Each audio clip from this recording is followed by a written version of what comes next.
Hello everyone and welcome to the Smashi Business Show. Today is Monday, July 14th, 2025 and I'm Abdul Majid Awan. And I'm Ward Ahmed, and we've got a packed show for you today. Firstly, Syria has signed an $800 million port deal with UAE's DP World, and Saudi Arabia may buy Huawei chips as Chinese tech giant eyes a Middle East expansion. Cairo's Gameball has doubled its 2024 revenue in just 6 months, and Lebanon is betting on Gulf tourists to revive its economy amid crisis and conflict fears. And the very first story is Syria. And they have signed a major $800 million deal with Dubai-based DP World to redevelop the port of Tartous.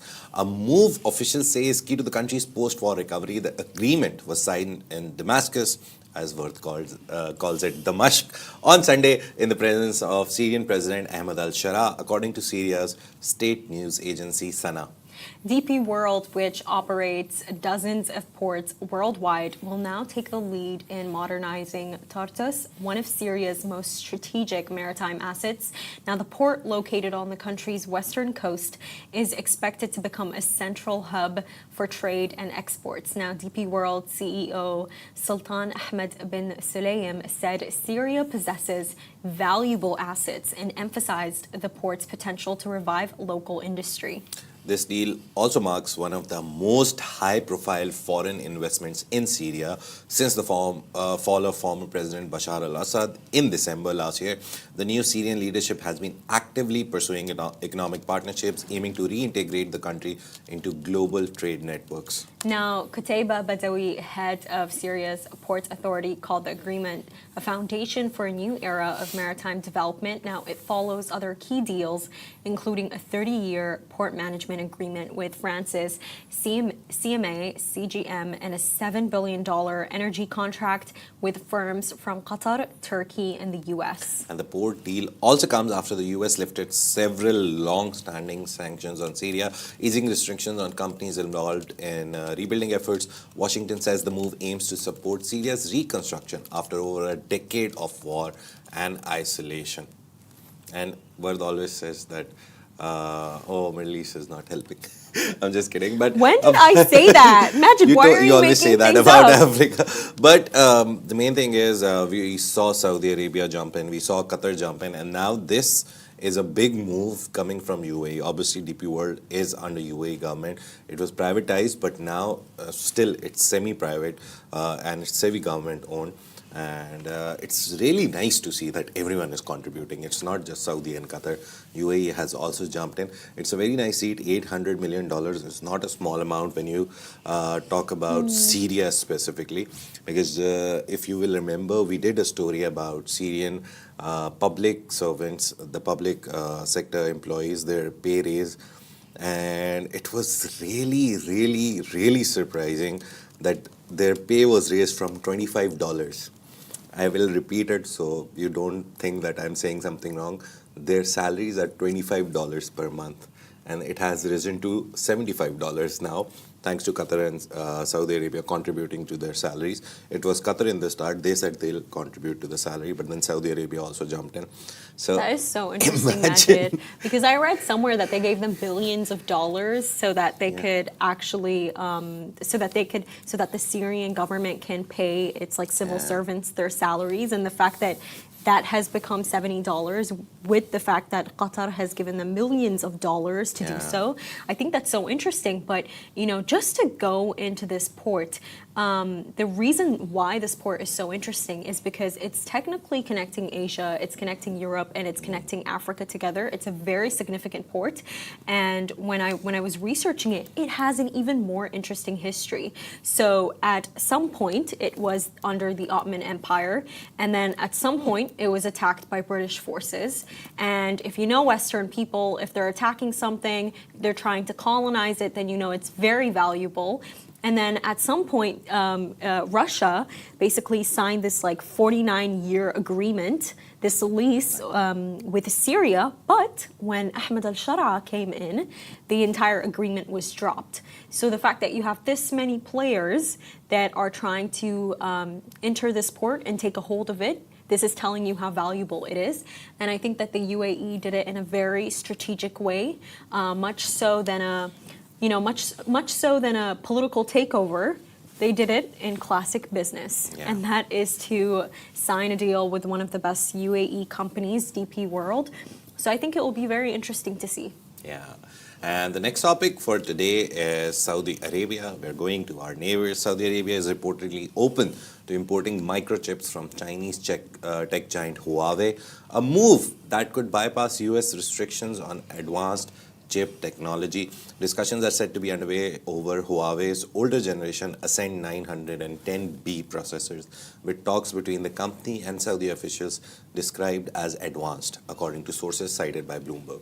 Now, if a deal moves forward, it would mark a deepening of the tech relationship between Huawei and Saudi Arabia. Now, the company's cloud business has been rapidly expanding in the kingdom, and Saudi Arabia's Data and AI Authority is reportedly among the potential buyers. Now, the chips in question are less advanced than those made by U.S. companies like NVIDIA, but still play a role in AI development. And meanwhile, the UAE has taken a different approach. Officials in Abu Dhabi have reportedly distanced themselves from Huawei in recent months in a strategic effort to gain access to more advanced American-made chips. Entities such as Mohammed bin Zayed University of Artificial Intelligence have not shown public interest in Huawei's offerings. Now, the UAE is actively lobbying Washington to lift restrictions and allow large-scale imports of cutting-edge NVIDIA chips. Now, this includes high-level engagements by UAE leadership to reassure the U.S. of its alignment with Western tech and security interests. And despite public optimism, the US Commerce Department has yet to approve any shipments under recent Gulf AI deals. For now, Saudi Arabia's openness to Huawei marks a key divergence in chip strategy between the region's two leading tech hubs. The problem was that as Mr. Biden was leaving and Mr. Trump was coming, Mr. Biden introduced a law, a very simple, short summary, that he categorized all the countries into three categories. Top one was Japan, Norway, Sweden, and 4 or 5 countries. They had unlimited access to chips. They could buy as many as they want. Second was Saudi, UAE, all the Middle Eastern countries, all the Middle Eastern friends that Trump had. But apparently they had a very limited amount which they could buy, not more than that. And then third category was completely banned, Iran and all the countries that we know they have sanctions on. Syria was also in that list. But then a lot of things happened. His Highness Sheikh Tanoon went to the US. He was in Washington. He met Trump. Then Trump came here. And finally we saw that the US and UAE announced a big AI campus. Saudi Arabia announced 600 billion investment. But, Majid, Yeah. you know what? Saudi here is doing something extremely strategic. Yeah. They're already friends with Jensen Huang. You know, Yeah. they've already started an entire partnership with them between Humane, Saudi Yeah. Arabia's new artificial intelligence company, and NVIDIA.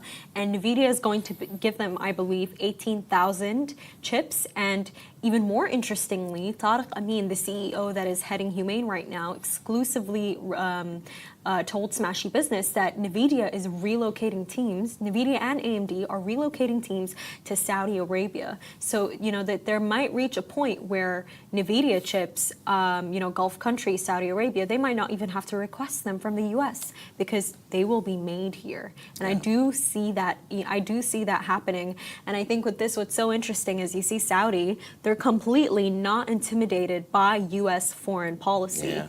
They do not mind working with everyone. They'll work with Jensen Huang himself. His company is the first company to be valued at over $4 trillion.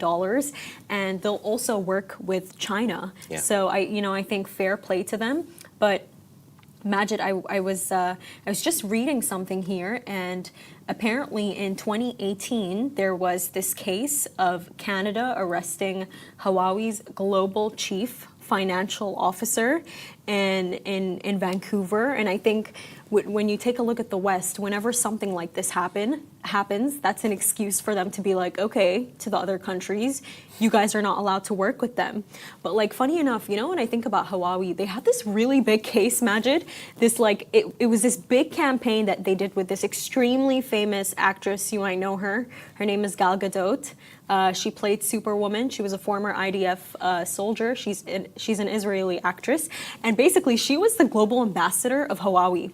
And I'll tell you what happened. Back at that time, Majid, when X was Twitter, Yeah. Twitter does this thing where if you tweet something, it tells the people where you tweeted it from.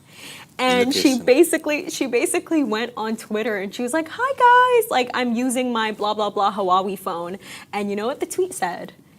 Tweeted from my iPhone. Can you imagine that? Can you honestly imagine that? Like paying an actress so much money, paying her so much money so that she could advertise your new phone. And then she goes on Twitter and she writes that. And then everyone knows that you're using a Huawei phone, but you're tweeting from an iPhone.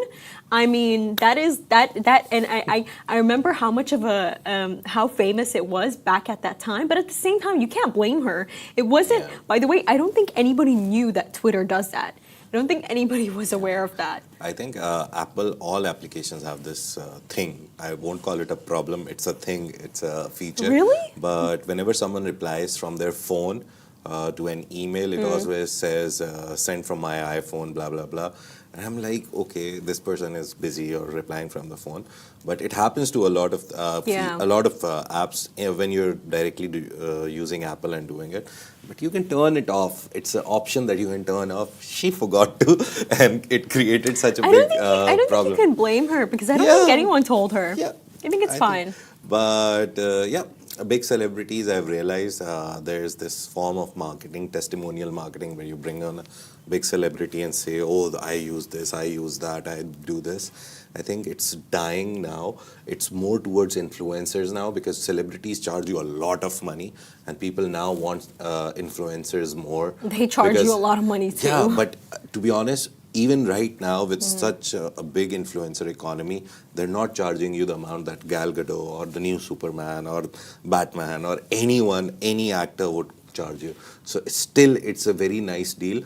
Also, they have a better reach because an actor would put something on their feed, they will have 25 million followers, but people come on an actor's account, Instagram, X, wherever, to watch them, to know about them. They don't want to come to a sponsored thing. But as an influencer, if you're telling your audience, oh, I'm using this and this is the reason I use this, people have a better connection because they can see that influencer sometimes walking around on the road. Finding these actors is not that easy. You have to go to LA, you have to go to some place where they live, which is very impossible. So there is this connection with influencer, and that is why all the big brands try to market to them. But still, you can't blame Rolex for putting Federer because, again, he's the Wimbledon champion. So it works. Even now, testimonials work, but not that much.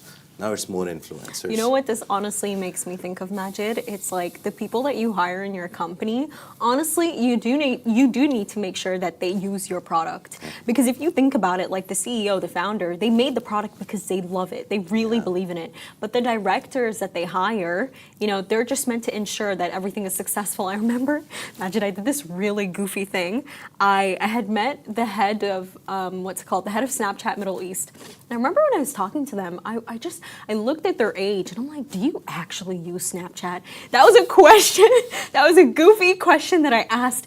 And I remember him responding and going like, of course, I have to be using Snapchat. Keyword, I have to.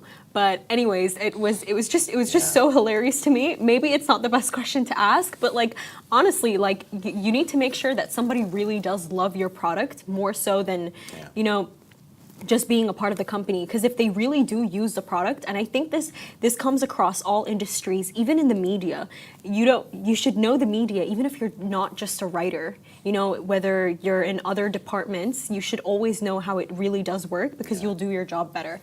But just speaking of doing your job better, Cairo-based startup Gameball has posted record-breaking results for Q2 2025, nearly doubling its entire 2024 revenue in just the first half of this year.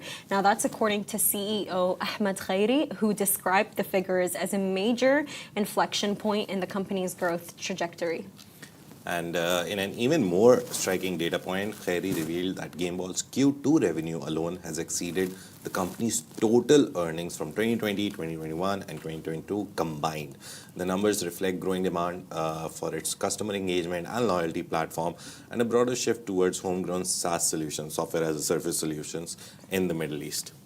And Khairi also emphasized Gameball's leading position in the MENA SaaS space. He said only Instabug matches Gameball's global scale within the product-led growth or PLG model, a go-to-market strategy increasingly favored by software startups.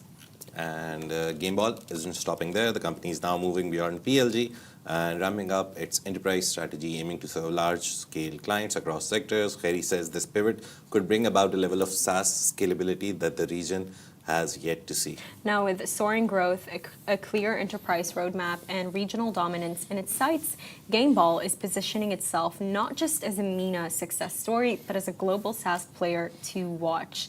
When I was taking a look at this, Majid, did you notice how, even though he told us, like, oh, in 6 months, our revenue doubled, we did not see a single number?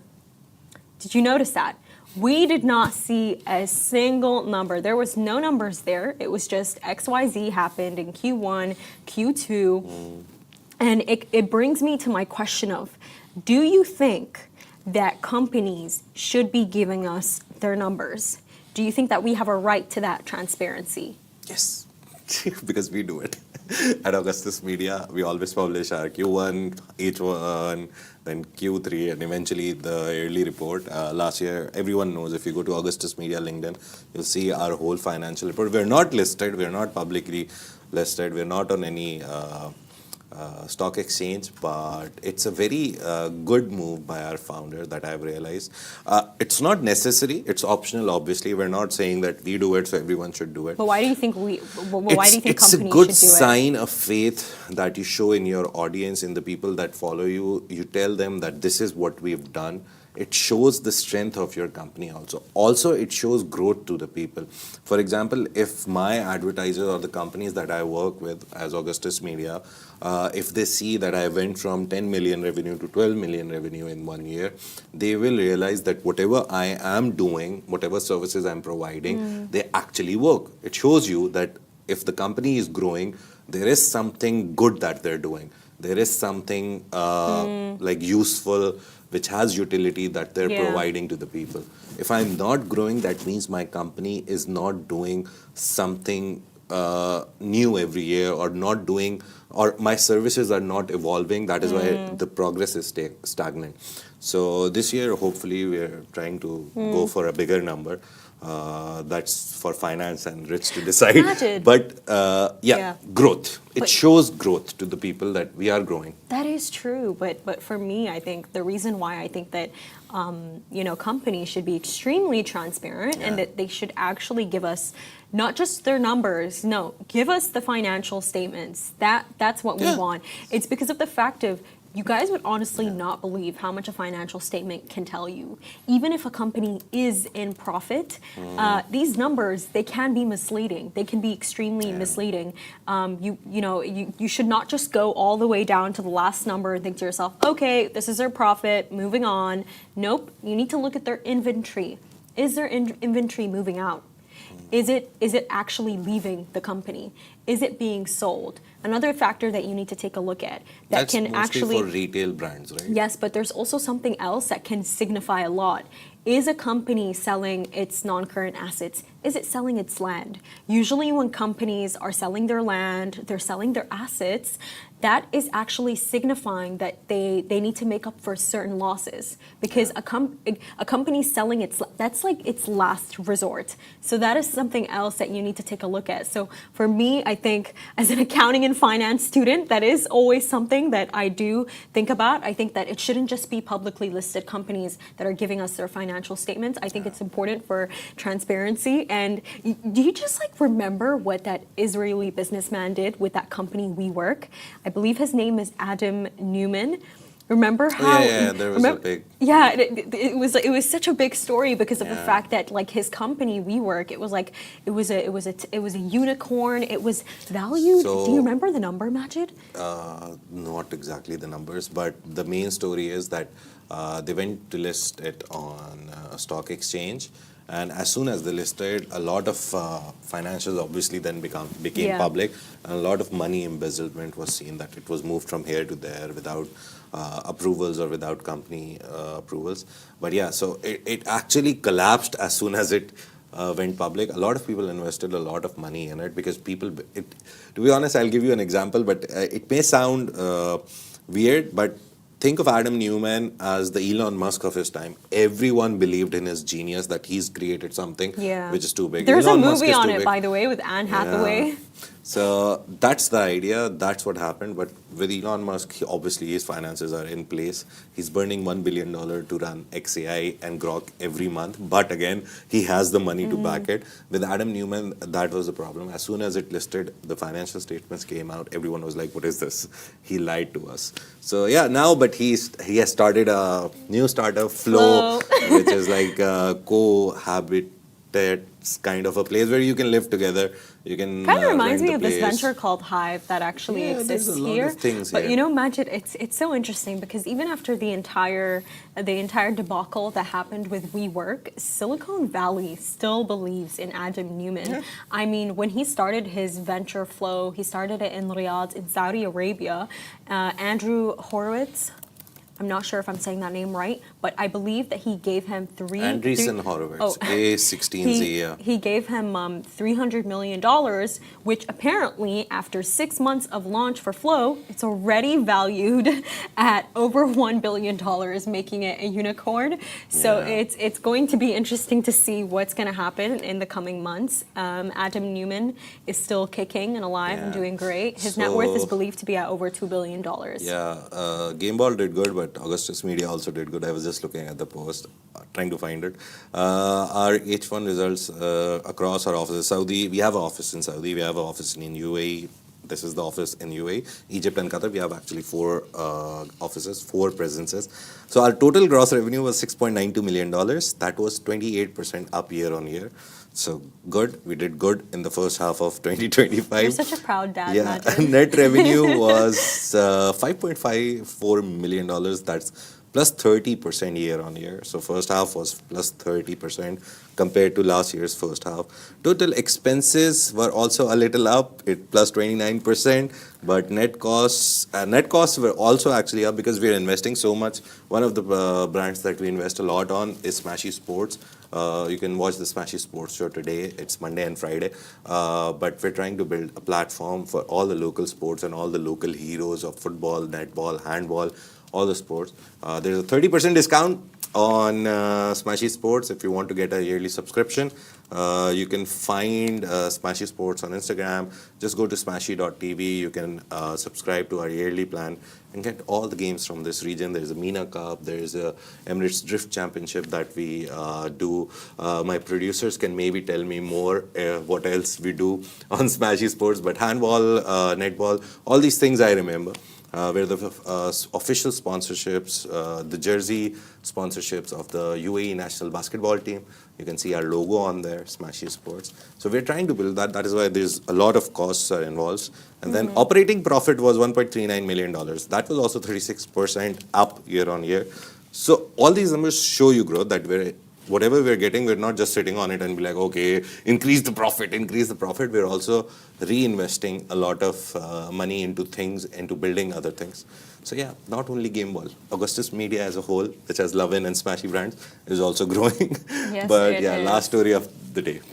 Lebanon is turning to Gulf tourists in a high-stakes bid to revive its collapsing economy. Now, we all know the fact that there are a lot of people in Lebanon that are struggling to Yeah. get their money back from the banks. Now, with the UAE and Kuwait lifting travel bans and Saudi Arabia possibly following, Beirut is hoping for a luxury tourism comeback to offset years of financial turmoil, political paralysis, and regional conflict.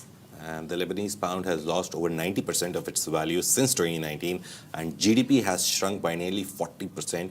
Yet in upscale areas like Gemaze and Mar Mikhail, private investors are fueling a dollar-based tourism economy, propping up beach clubs, lounges, and festivals aimed at affluent Gulf travelers. Now, Tourism Minister Laura Lahoud says the sector is essential to rebuilding Lebanon's reputation and economy. She remains hopeful that a fragile Iran-Israel ceasefire will hold, allowing the summer season to continue.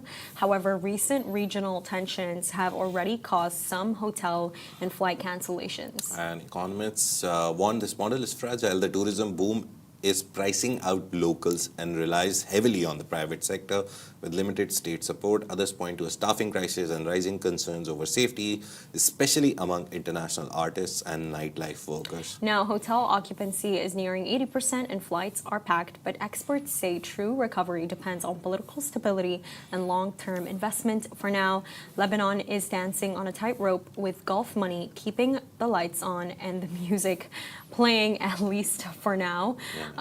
This is a quote. I think what's so interesting about this, Majid, is for the first time that we have ever seen this, much more than the fact that Lebanon is trying to shake hands with the Gulf. We saw how recently President Aoun, the newly elected president, he visited Abu Dhabi, I believe.